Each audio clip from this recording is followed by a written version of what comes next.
Yorana Manava, bienvenue dans ce point actualité de la mi-journée. Dans ce journal, nous embarquerons à bord de l'Arémiti 5, direction les îles sous le vent. En effet, il sera possible de joindre Papeete et les îles sous le vent par la mer grâce à la Petahi Express, le dernier venu dans la flotte Arémiti qui ne devrait pas tarder à poindre le bout de son nez. Le premier voyage inaugural a eu lieu ce matin pour Huahinir et Atea puis Bora Bora.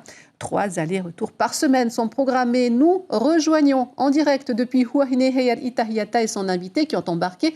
Bonjour, comment s'est passée la traversée ? Oui, bonjour à tous. Après 4 heures de navigation, nous sommes arrivés aux îles sous le vent. Nous sommes ici à Huahinir. La traversée s'est déroulée dans de bonnes conditions. La mer était relativement calme. À bord, l'ambiance était à la fête. Il y avait le groupe Fareura qui a animé tout au long du trajet et aussi des tirages au sort pour offrir des cadeaux aux voyageurs.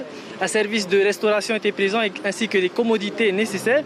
Et à noter également les aménagements qui ont été effectués pour offrir plus d'espace et de confort aux voyageurs. Et puis, les passagers étaient très heureux de pouvoir avoir cette opportunité de voyager pour moins cher.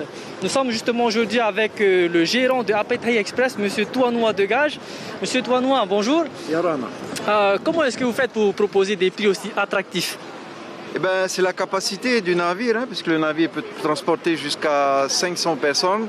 Après, ce sont des calculs comptables et financiers. Et donc, c'est comme ça qu'on a pu rester sur un tarif 50% moins cher que celui de l'avion. Est-ce que le carburant détaxé a joué également cette faveur ?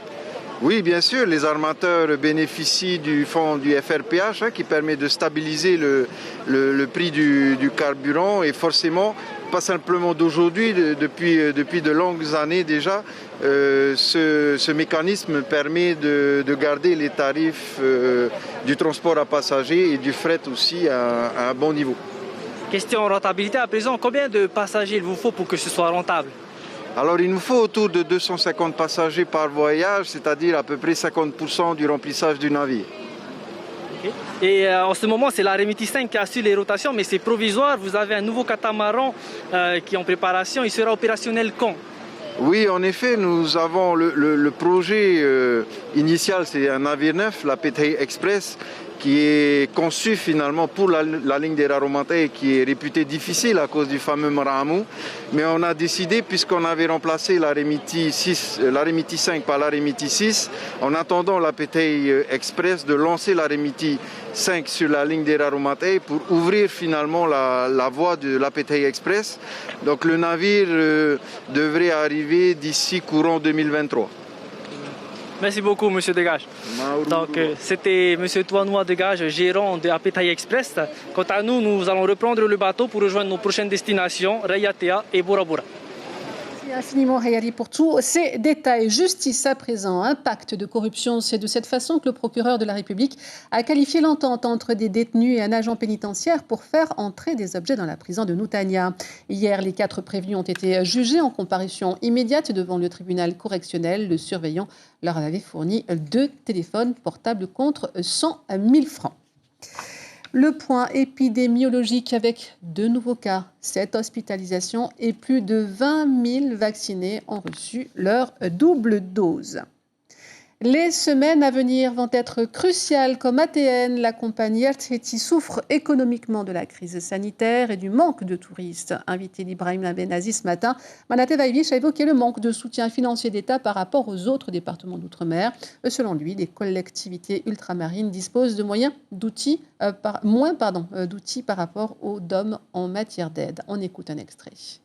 Le représentant local de l'État fait tout ce qu'il peut. Il est sensible à la situation qui lui a été expliquée à plusieurs reprises. Mais manifestement, du côté de Paris, dans le brouhaha général qui occupe les représentants de l'État à ce niveau de responsabilité, la voix de la Polynésie française ne semble pas être suffisamment entendue. Et là, je ne me contente pas uniquement au secteur du transport aérien, mais je parle de l'industrie touristique en général. En général. Vous pensez qu'il y en a qui se font mieux entendre ? C'est un peu le sentiment que j'ai, en disant qu'au travers déjà de la situation statutaire de certains départements, il se trouve qu'effectivement ces départements disposent de moyens dont on n'a pas accès quand on est territoire d'outre-mer. Il ouvre le calendrier V6 de 2021. Il voit affluer les meilleurs des 5 archipels. Il est un pic d'adrénaline pour les compétiteurs et ses organisateurs. En tête de liste, sa présidente Ayata Talahou. Elle préside à la destinée d'une compétition devenue incontournable des événements sportifs de la Polynésie. Le marathon Polynésie Première VAA. Elle sera notre invitée au journal de 19h. Nous avons bien évidemment mobilisé nos spécialistes du VAA pour vous relayer l'info sur l'ensemble de nos médias. Ignacio, vous êtes au parc Veirei. On imagine que vous êtes dans les starting blocks. Comment l'événement se prépare-t-il ? Oui, Yorana Jeanne, nous sommes donc au parc Veirei pour ce qui s'annonce être l'une des plus grandes courses de VAA depuis les premières mesures sanitaires prises, je vous le rappelle, en début de l'année dernière. Alors ici, il y a à peu près une soixantaine de pirogues qui commencent déjà à apposer ces stickers un peu réglementaires sur leurs embarcations. L'idée, c'est d'éviter tous les défauts, les petits défauts qui pourraient leur coûter des points au classement de demain. Une course qui s'avère, selon les quelques personnes que nous avons rencontrées, les quelques entraîneurs et les quelques rameurs, totalement floue, puisqu'il y a une année assez blanche en termes de VAA, ce qui fait qu'il y a une espèce d'incertitude qui règne par rapport au niveau de telle ou telle équipe, mis à part les équipes favorites, comme nous en avons l'habitude. Ce que l'on peut dire, c'est que ici, pas de spectateurs demain.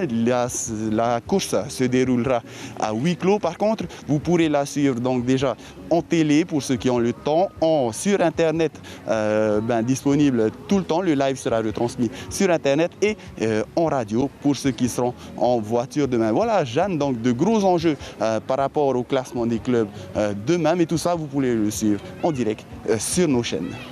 Effectivement, Ignacio, nous serons très attentifs. Concours du meilleur croissant au lycée hôtelier. Les jeunes de la sélection boulangerie sélectionnés ont participé aujourd'hui au concours du meilleur croissant confectionné avec un beurre qu'ils n'ont pas du tout l'habitude d'utiliser. Un beurre label Dicini, beurre noble de laminage que l'on ne trouve pas sur le territoire. Le croissant est fait avec de la pâte feuilletée et ce beurre, puis mis à reposer pendant 2 heures à 26 degrés avant cuisson. Un jury de 6 personnes déterminera le gagnant du concours en fin de matinée. Ce concours permet d'inciter les jeunes apprentis à l'esprit de compétition. Le croissant, c'est un peu le symbole de l'excellence de l'art boulanger français. Image signée Brigitte Olivier. J'espère que cela vous donne appétit. D'ailleurs, si vous êtes à table, bon appétit. C'est la fin de ce flash. Narto et